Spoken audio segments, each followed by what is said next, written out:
අස්වතුම් ප්‍රතිලාභී ඔයාලා හැමෝටම සුබ දවසක් කියලා ආදරෙන් ප්‍රාර්ථනා කරනවා. ඉතින් ඔයාලා හැමෝම බලාගෙන හිටපු වැදගත් නිවුස් එකක් අරගෙන තමයි මම මේ වීඩියෝ එකෙන් ආවේ. ඉතින් මෙන්න මේ වගේ වැදගත් දේවල් බලන්න නම් ඔයා අනිවාර්යයෙන්ම අපේ channel එක subscribe කරලා තියාගන්න ඕනේ. නැත්නම් මේ වීඩියෝස් ඔයාලට මිස් වෙන්න පුළුවන්. ඒ හින්දා ඔයා පුංචි වෙලාවක් කරන් subscribe කරන්න. ඒ වගේම notification bell button එකත් ඕල් දාගන්න. ඉතින් අද වැදගත් මේ විස්තරය මොකක්ද කියලා දැන් අපි බලමු.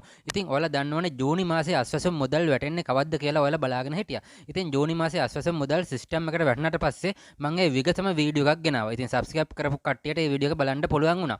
ඒ වගේම ඔන්න දැන් අලුත්ම විස්තරය තමයි අස්වැසුම ජූනි මාසයේ මුදල් NSB බැංකුවේ අද බහුතරයක් ප්‍රදේශවල NSB බැංකුව වලට වැටලා තියෙනවා. ඉතින් ඔයාලා SMS alert පහසුකම හදාගෙන තිබ්බනම් ඔයාලට මේක එන්න ඇති. ඉතින් අද දිනේ ජූනි 17 වෙනිදා ඒ වගේම හෙට දිනේ තමයි ජූනි 18 වෙනිදා. ඉතින් හෙට ජූනි 18 වෙනිදා වෙද්දී ඉතුරු බැංකුව වලට ඒ කියන්නේ ලංකා බැංකුව, පීපල්ස් බැංකුව, RDB බැංකුව කියන මේ බැංකුව වලට සහ NSB බැංකුවේ සමහර ප්‍රදේශවල වැටෙන්නේ නැති ඒවටත් හෙට දිනේ වැටෙනවා. ඒ හින්දා හෙට තමයි 2025 ජූනි 18 වෙනිදා වලට සියලු බැංකුව වලටම මේක මුදල් වැටෙනවා. එතකොට ඔයාලට හෙට හවස් වෙද්දී හෝ අනිද්දා වෙද්දී මේ මුදල් ඔයාලට බැංකුවෙන් ලබා ගන්න පුළුවන්. ඉතින් channel එක subscribe කරන්න, notification bell button එක ඕල් කරන්න. තවත් දවසක අපි අලුත් වීඩියෝ එකකින් හමු වෙමු. ඔයාලා හැමෝටම සුබ දවසක්.